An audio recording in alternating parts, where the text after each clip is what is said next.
Okay, before we get started, I have a presentation to make to the birthday girl from the ladies of our church.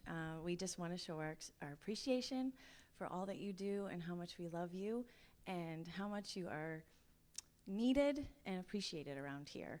And so, happy birthday.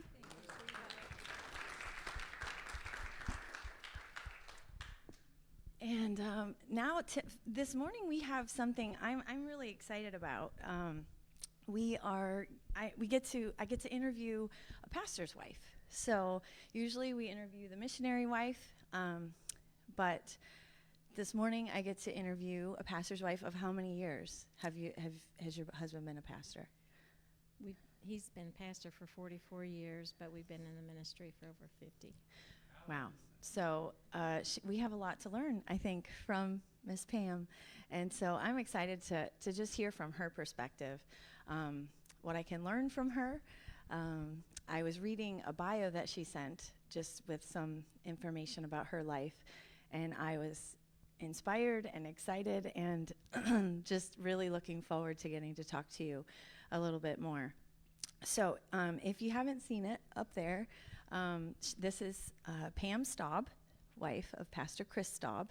And the reason you might say, well, why are they in our missions conference? And it's because Pastor Staub has a ministry in Michigan to Arabic people.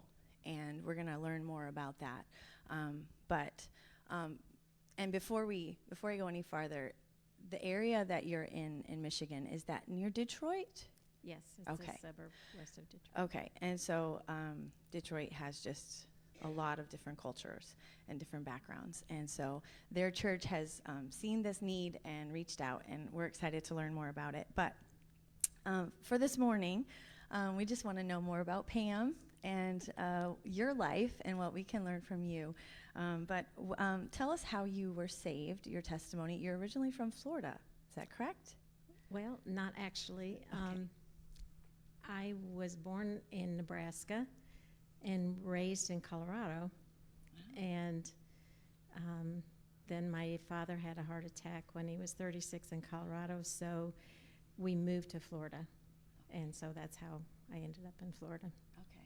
But I was saved at about 9 years of age in a training union in a small Baptist church in Rangeley, Colorado. And there's probably nobody here that has ever heard of Rangeley, but it's in the upper northwest corner of Colorado, and there's one traffic light there, and it's extremely small. And I basically have been was a bus kid all my growing up years.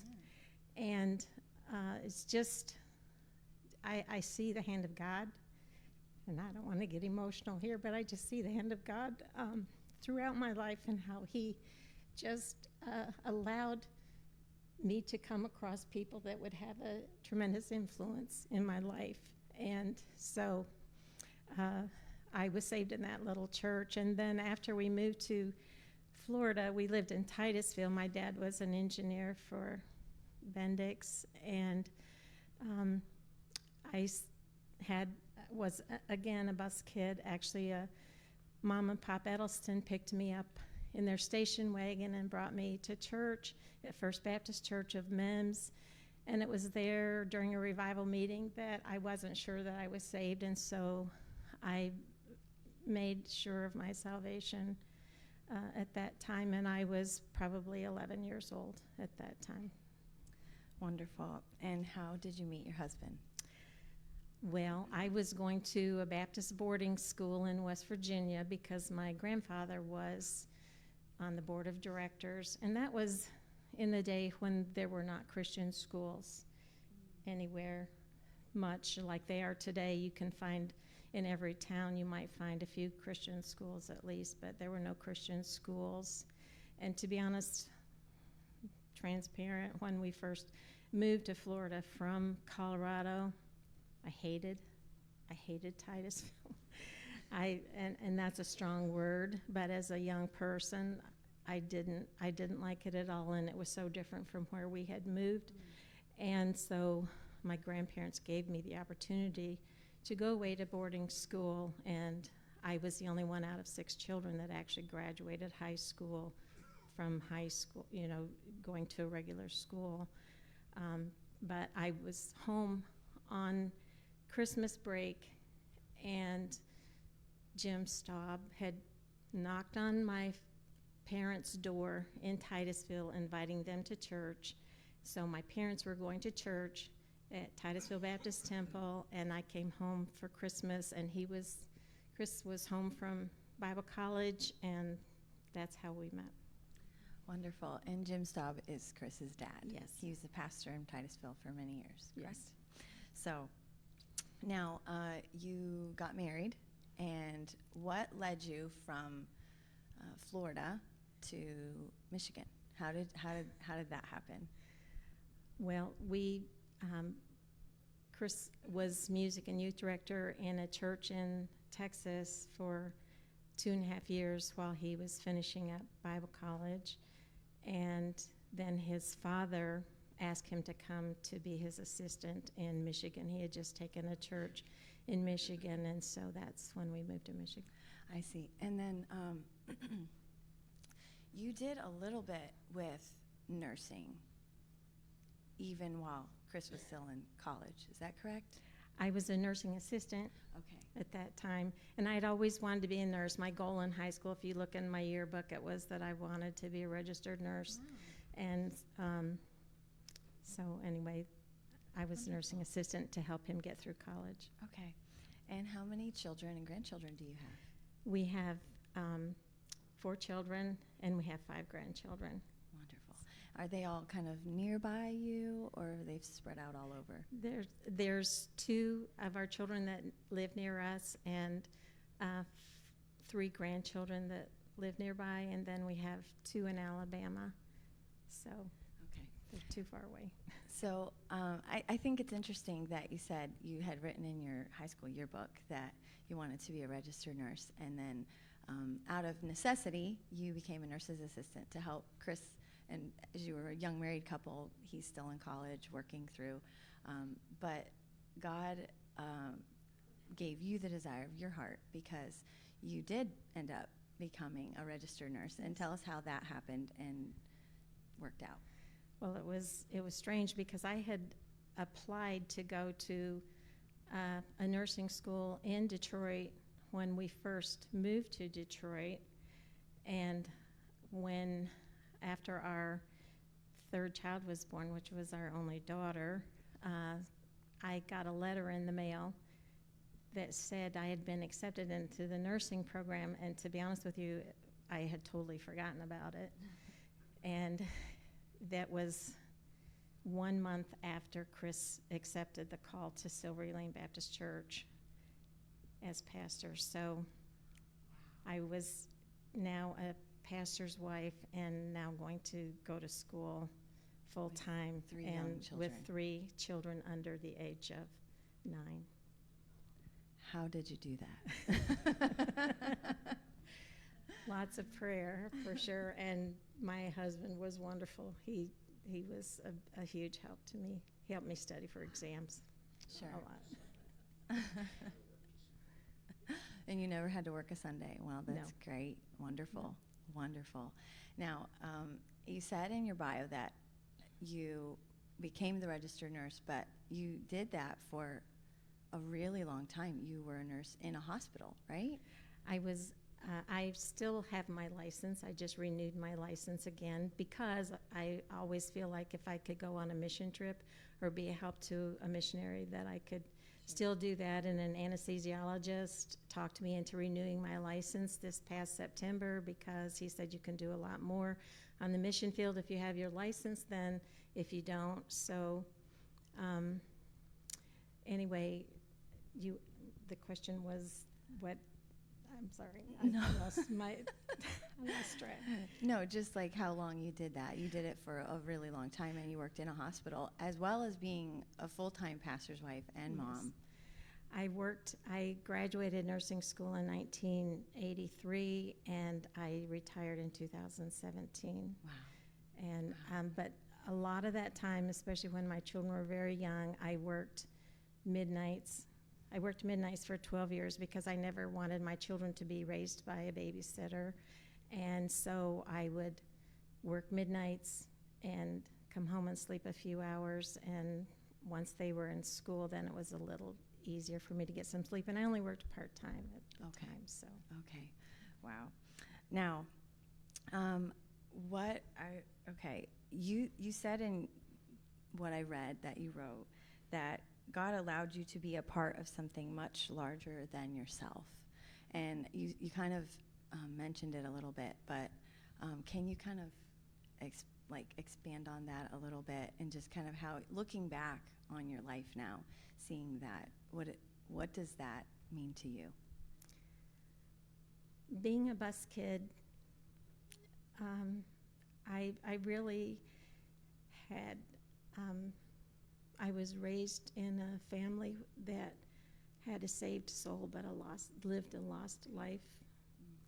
And so I needed mentors. I needed people that would be there to show me the ropes. And when I went to boarding school, I had several teachers that kind of took me under their wing and taught me a lot of things. I taught myself to play the piano, different things, because a lot of the students went home on the weekends, and there was only a few of us left that weren't there didn't go home for the weekend, and so I taught myself to play the piano. But I just see, and then we lost our cook a whole semester, and so I ended up helping the principal's wife cook for all the students. And so I just see the things that God put in my life. When we went to every church that we were at, they needed a pianist, and so even though when I first started out I could only play a few songs, every week I would learn a new song, and then I learned to cook for groups, which, being a pastor's wife, there's always opportunity to have fellowships and food, and so I learned to do that. And so many things and so many people, and probably Jeannie Staub, my mother-in-law, had one of the greatest influences on me, because I just saw her as real. I saw that she was genuine, and she lived a life that was exemplary to me, although I realized that nobody's perfect, but she was that role model that I really needed as a young person. Wonderful. And I think what I hope that we can all take away from that is just to be finding those people in our church and in our communities, people that we can be investing in, young people, people maybe not even, they may be our same age, but younger Christians than us, and people that we can be just teaching and mentoring and checking on and being that person for, because that's just an amazing testimony. Praise the Lord for it. How was the transition for you? Okay, so you hated Colorado to Florida. How was Florida to Michigan? Was that actually easier because you were used to kind of cold weather, and how did that go? We felt like we were in the perfect will of God, so to go to Michigan, we saw it as a great opportunity, and we were excited about working with Brother Staub, and so we just felt like that's where we should be, so it wasn't an issue.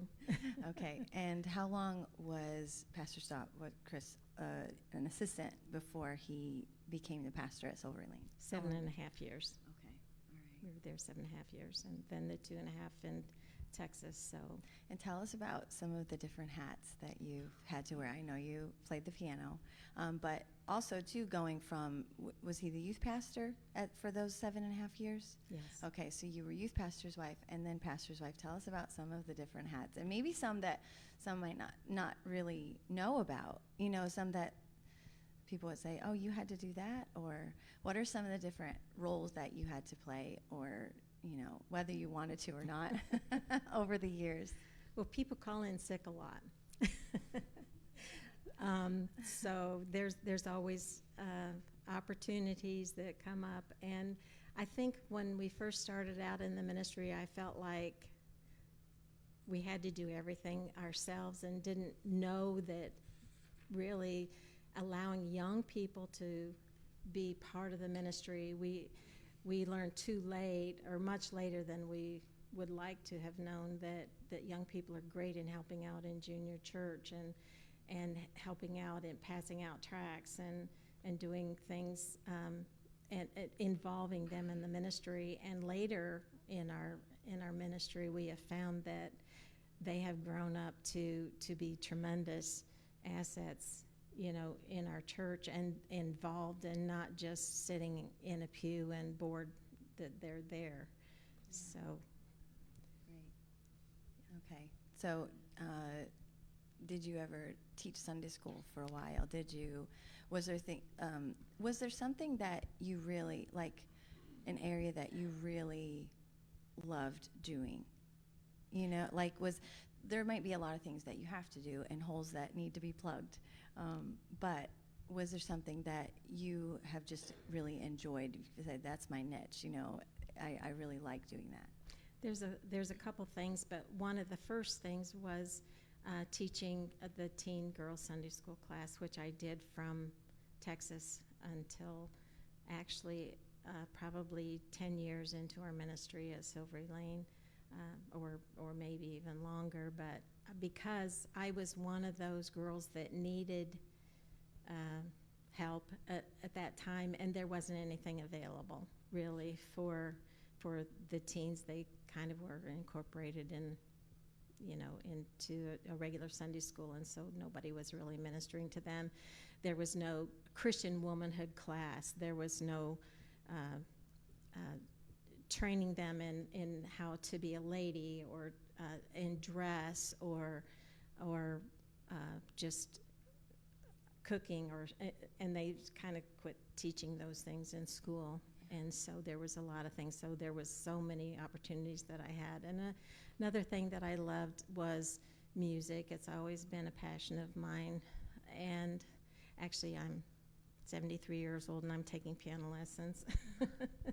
I've played piano for 55 years, and I'm been taking lessons for a few years. Good for you. A year or something like that. Yeah. But I never want to quit learning. But I do I arrange all the special music. I work with the teen choir, and I play for every service. Sure.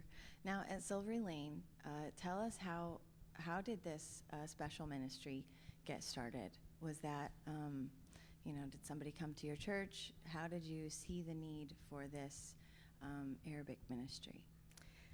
Well, my husband has been praying for somebody to work among the Middle Eastern population for decades, really, because we live in an area that is the most populated, concise Arabic population in the U.S. Dearborn and Dearborn Heights, and we've lived in our house for 44 years, and almost all of our neighbors are now Middle Eastern, Arabic, different Arabic countries. And so, and then we had a missionary contact us, or a few missionaries contact us about working in that area, and that has really just blossomed, and God has brought a few along in our way so that they could actually help us out. Actually, we're helping them. They're not helping us. So is there someone working specifically at the church for this ministry? Yes. Yeah. Okay. Yes. Good. Yes. Wonderful. And he and his family have been a tremendous blessing, and they have a special needs son who's autistic, and so they needed to be, they had to leave Egypt. They were in Egypt for 10 years, and they had to leave Egypt, and but his medical needs were becoming more concerning, and so he needed to be someplace where his needs could be met. And so they came, and they've been nothing but a godsend to us. And we have, I'm sure my husband will probably mention it, but we have two Arabic festivals every year, and we have a God Is conference every year, and so there's a lot of different ways. We've passed out thousands and thousands of tracts, packets, Arabic Bibles in ministering to our neighborhood. Wonderful, neighborhoods. wonderful. That's what a blessing. What? This is a hard question, but what has been maybe one of the greatest challenges of being a pastor's wife? One of your greatest challenges. I maybe in working full time, children, raising your children. Like over the years, what's been maybe one of the most difficult parts of being a pastor's wife throughout the years? I think when my children were younger, one of the most difficult things that I felt I personally had to deal with was my children not understanding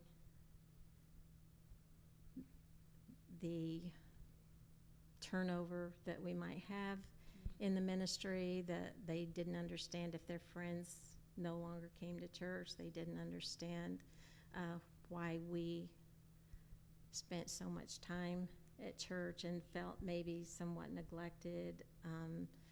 And children will probably always feel that somewhat, but I think I mentioned to you that we're called into the ministry. We felt like that was God's call on our life, but our children weren't. They were kind of born into the ministry. So that was probably one of the things that concerned me the most, that was a challenge.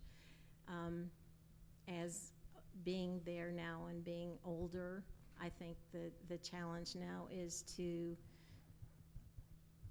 as much as I want to keep doing everything, the challenge is to allow some younger people to teach them, train them to do the things that I've always done, and trusting them to do it and not trying to control everything. Yeah, that's a challenge, because when you're doing it, it'll be done the way I want it done, and it'll be done right. Exactly. If I let somebody else do it, they might not do it exactly how I want it. So, Yes. yeah, that makes sense. Thank you for your transparency on that. That's appreciated. Okay, and then maybe this will be easier. One of your greatest blessings throughout the years. Probably seeing people continue in the ministry that you've led to Christ or that you've had an influence on, and you can still see them serving God even after all of these years, and seeing people that truly love the Lord, and seeing people stay in the ministry. We tend to focus sometimes on people that have left, people that have fallen, people that have been a discouragement, or missionaries that have left the field, but there's a lot of people out there that have never quit, that have never given up, and it's not, we're not a large church, we're a smaller church, but you know what, we still mean to God. I mean, we're special in God's eyes and God's sight, and where 2 or 3 are met together, He's in the midst of them, and we feel like we can still have an impact on people, and we want to do that until God calls us home. Wonderful. Thank you so much. We've got a few minutes, 5 minutes or so. Does anyone have a question they'd like to ask Pam about their ministry, about their life, about anything? About Michigan? I mean, Pam. You mentioned that you were a buskin. Was your family not saved, your parents? My family was saved. My father was raised in a godly Christian home, and my mother was saved after they were married. But most of my growing up years, they were never in church. Now, in Florida, in Titusville, when Jim Staub knocked on their door, they got in church, and they stayed until my father-in-law moved to Michigan. And then after my mother passed away, then my father got back in church. So, Howard. How did you like Michigan when you first moved there? Like, you're like, I had to go to the Midwest. Let me repeat the question too, just for those who are watching on streaming. What was your thoughts when you first got to Michigan? How did you like it? I loved it. I did love it. I will tell you that there's one thing that I think that was difficult for me when our culture, the people that lived around us started to change, and we became a predominantly Muslim neighborhood and culture. I realized that I had a lot of prejudices, and you don't realize how you really feel about things. But after 9/11, a lot of us had a lot of problems, and so then we start looking at people that don't dress like we do or don't believe like we do, and we realize that we are not as forgiving and loving as we should be. And so I really had to change my attitude and really go to the Lord and ask Him to give me a love for that culture and a love to reach those people, because they're becoming much more predominant than what we would call the American culture. Sure. Thank you for that. I appreciate that. I think that would be difficult to deal with, and maybe difficult to deal with in your own heart, to say, wait a minute, I say I love everyone, and I say that God loves everyone, but, do I really believe it? So thank you for sharing that. I liked what she said about when she got to Michigan, they just knew it was the will of God. And there's a peace when you know that you are where God has called you and where God wants you. There's a peace that even on difficult days, when the tough times hit, you can come back to, but this is where God called me. This is where God wants us. And so there's just so much peace there. So I'm glad. And you've been in Michigan now for? Since 1974. Wow, wonderful. Yeah, Zach.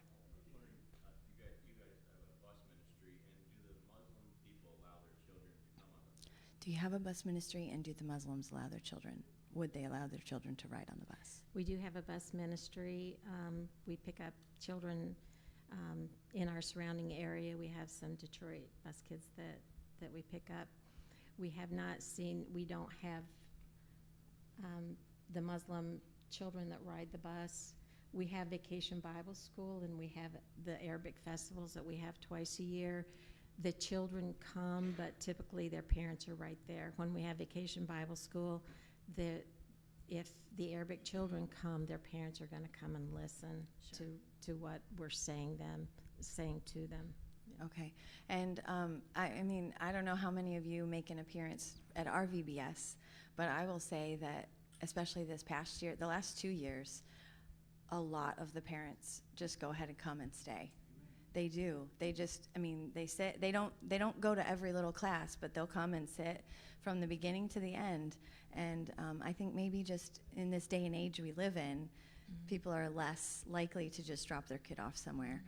So even at our own VBS, we have a lot of parents who come and stay. So I think that's maybe just becoming more normal, but also probably a cultural thing. So thank you so much for sharing all of this. We appreciate it so much. It's been really good to get to talk to you some more. Thanks and for having us. yes, so we'll hear more from them throughout the day. But all right.